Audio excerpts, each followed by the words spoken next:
अध्यापक है और जो माता पिता है उन सब में भी काफी जोश रहता है यहाँ पे।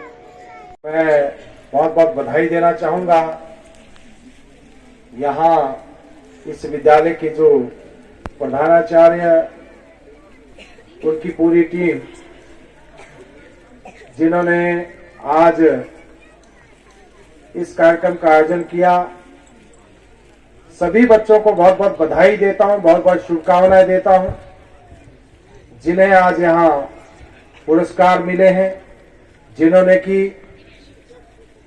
पूरे वर्ष भर में, चाहे शिक्षा की बात हो, अन्य एक्टिविटीज की बात हो, बेहतर प्रदर्शन किया है। उन सबको मैं बहुत बहुत बधाई, बहुत बहुत शुभकामनाएं देता हूं। और जो बच्चे जिनको अभी प्राइजेस नहीं मिले,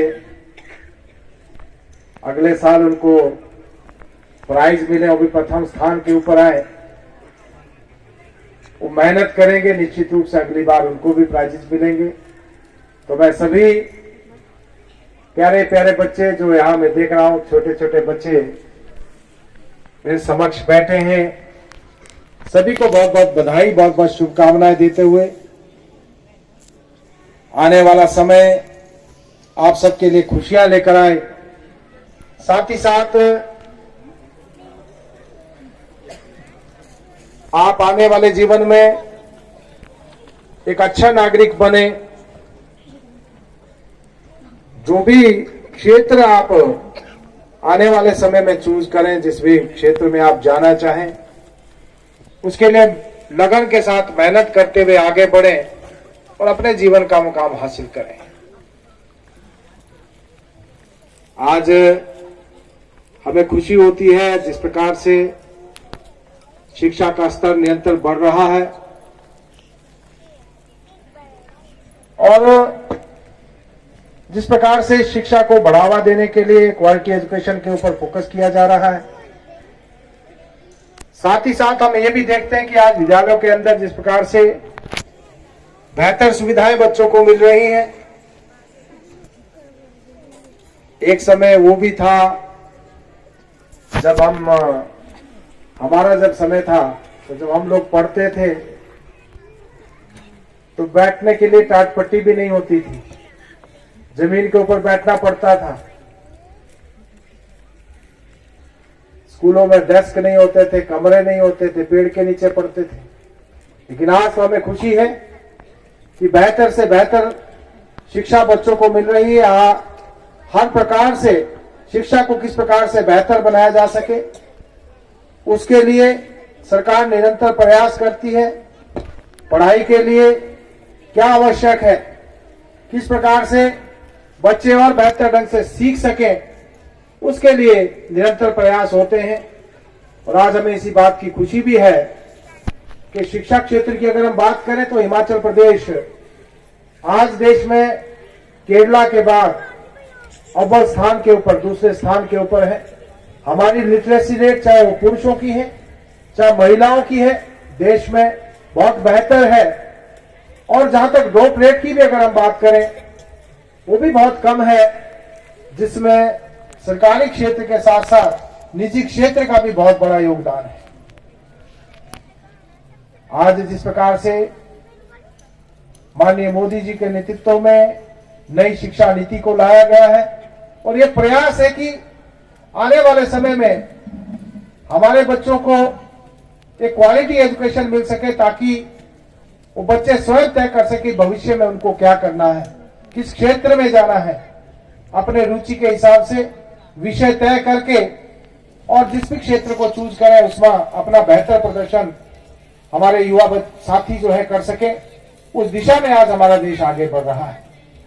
हमको आज इस बात की भी खुशी है कि हम ऐसे समय में, आज का दिन क्योंकि 2023 का अंतिम दिन है और कल से 2024 की शुरुआत होगी, और एक ऐसा समय 2024 जिसका जिक्र अभी आदरणीय रवि मेहता जी भी कर रहे थे कि 2024 में 22 जनवरी का दिन, जब हम सबकी आस्था के प्रतीक रामलला अपने मंदिर में विराजमान होंगे।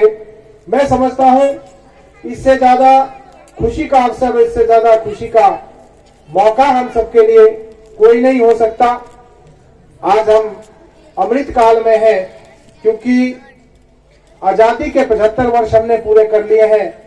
ये अमृत काल का समय है और 2047 जब हम अपने आजादी के 100 वर्ष पूरे करेंगे, हमारे प्रधानमंत्री जी का लक्ष्य है कि 2047 में जब हम 100 वर्ष पूरे करें, उस समय हमारा देश एक विकसित राष्ट्र बन सके, उस दिशा में हम आगे बढ़ रहे हैं।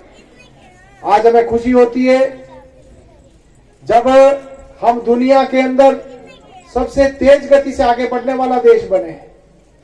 आज हमारी अर्थव्यवस्था दुनिया में सबसे तेज गति से आगे बढ़ रही है। आज हम 5वें स्थान के ऊपर हैं और ये लक्ष्य मोदी जी का ये है कि 2024 से जब हम तीसरी बार इस देश में प्रधानमंत्री के रूप में मोदी जी को देखें तो हमारी अर्थव्यवस्था भी तीसरे स्थान के ऊपर पहुंचे।